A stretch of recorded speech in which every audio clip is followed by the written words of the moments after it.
Entonces, de lo que justamente decía el presidente Gustavo Petro en esa intervención, en ese monólogo del Consejo de Ministros, pues es el tercer tema con el cual quiero cerrar el programa de hoy, que es justamente el relacionado con la famosa consulta popular que se da luego de que el gobierno pues tuviera este tema con el Congreso, que no fuera aprobada la reforma laboral, y es lo que lleva entonces al gobierno a tomar la decisión de hacer esta consulta popular.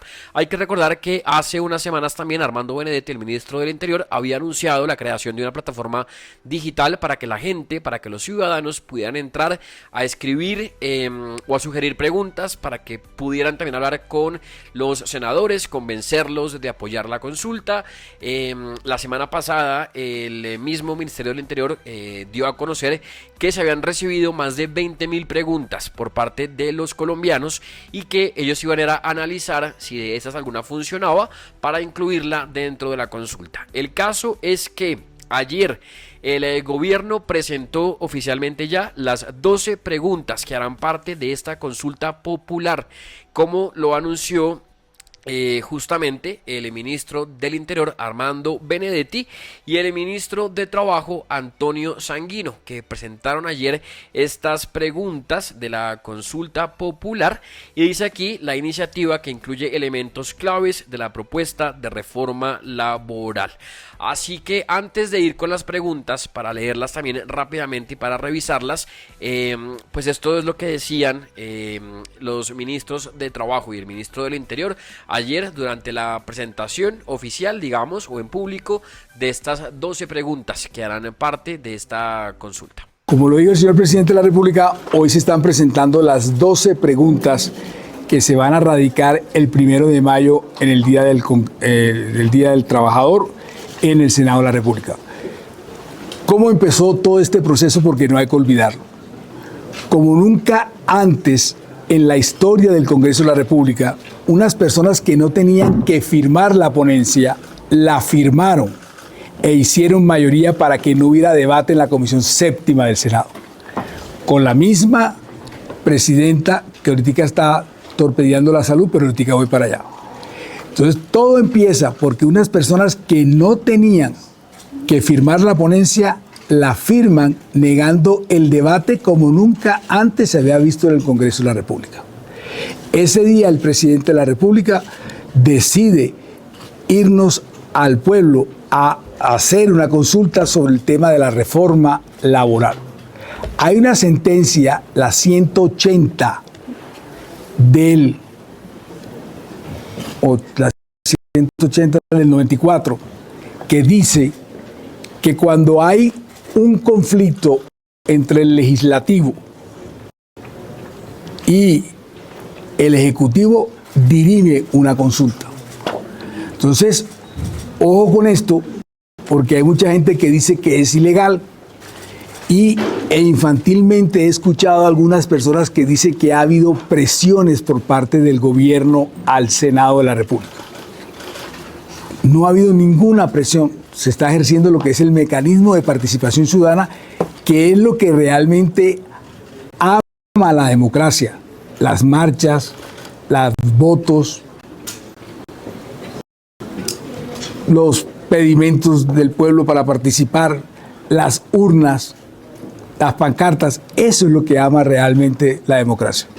Y con eso es lo que estamos haciendo nosotros, haciendo la consulta. No es ninguna presión para absolutamente nada, sino es para también diferenciar quiénes están con la clase dirigente y quiénes están con la clase obrera.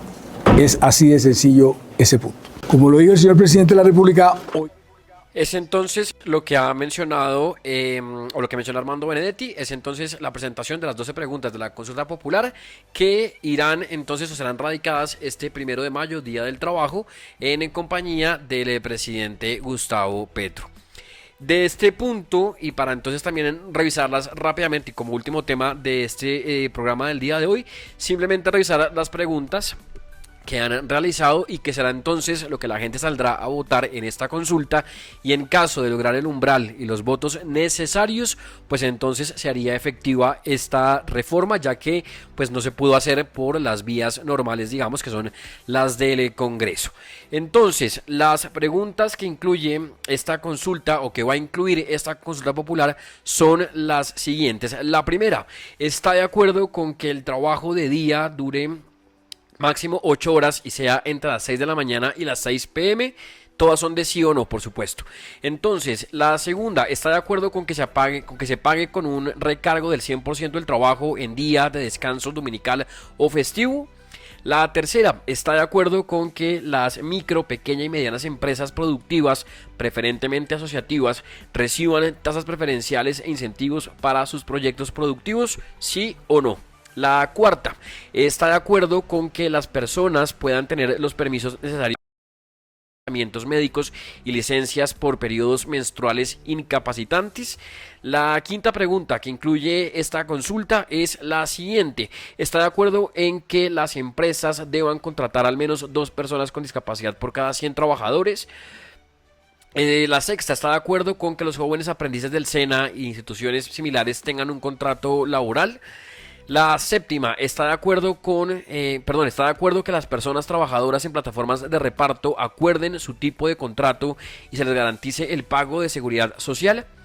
La octava: ¿está de acuerdo con establecer un régimen laboral especial para que los empresarios del campo garanticen los derechos laborales y el salario justo a los trabajadores agrarios? La novena pregunta de la consulta es la siguiente: ¿está de acuerdo en eliminar la tercerización e intermediación laboral mediante contratos sindicales que violan los derechos laborales? La décima pregunta es la siguiente: ¿está de acuerdo que las trabajadoras domésticas, madres comunitarias, periodistas, deportistas, artistas, conductores, entre otros trabajadores informales, sean formalizados o tengan acceso a la seguridad social? La 11: ¿está de acuerdo en promover la estabilidad laboral mediante contratos a término indefinido como regla general? ¿Sí o no? Y la última pregunta que estará incluida en esta consulta popular es la siguiente: ¿está de acuerdo con constituir un fondo especial destinado al reconocimiento de un bono pensional para los campesinos y campesinas? ¿Sí o no? Es la última pregunta que incluye esta consulta, y como lo mencionó también el comunicado, es lo siguiente: dice: la consulta popular será radicada oficialmente por el presidente el próximo 1 de mayo como un homenaje a la clase trabajadora colombiana en el marco del Día Internacional del Trabajo. Con esta iniciativa, el gobierno nacional reitera su compromiso con la participación ciudadana y la consolidación de una agenda laboral más justa e incluyente. Es lo que incluye el comunicado emitido y enviado por el Ministerio del Interior con respecto a esta consulta, que es entonces lo que han presentado, las 12 preguntas que irán incluidas y las que saldrá, mejor dicho, la gente saldrá a votar esta consulta y a responder sí o no en cada uno de estos puntos. Y como lo decía yo, en caso de lograr los votos necesarios, pues entonces se haría efectiva esta consulta. Vamos a ver qué pasa. Quiero también saber ustedes qué opinan del tema de las preguntas, porque mucha gente, y digamos de lo que también mucho se pensaba, es que obviamente iban a formular unas preguntas que funcionaran para obtener la mayor cantidad de sí tal vez posibles, o el respaldo de la ciudadanía, por supuesto. Incluir las preguntas que saben que le llegan directo a las personas y que van a poder hacer que la gente salga a votar tal vez a favor de esta consulta. Así que es lo que uno ve. Y pues bueno, quizá saber ustedes qué opinan de estas preguntas y de estos 12 puntos que incluye la famosa consulta popular.